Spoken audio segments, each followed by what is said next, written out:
Mundurnya Hasan Nasbi sebagai Kepala Kantor Komunikasi Kepresidenan seolah membenarkan anggapan publik soal blundernya pernyataan yang ia utarakan atas teror kepala babi tempo hari.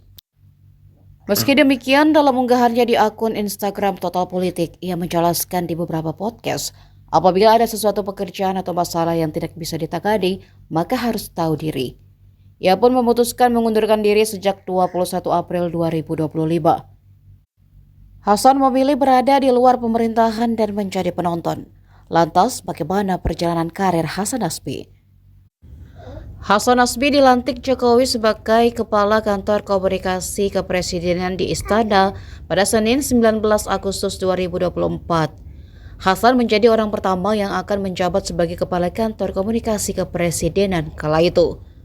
Setelah beberapa badan baru dibentuk Jokowi berdasarkan Peraturan Presiden Nomor 82 Tahun 2024 tentang Kantor Komunikasi Presiden yang diundangkan sejak 15 Agustus 2024.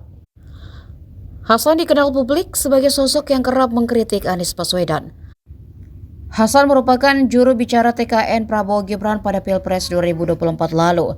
Ia sempat menjadi anggota gugus tugas sinkronisasi Prabowo Gibran bidang komunikasi.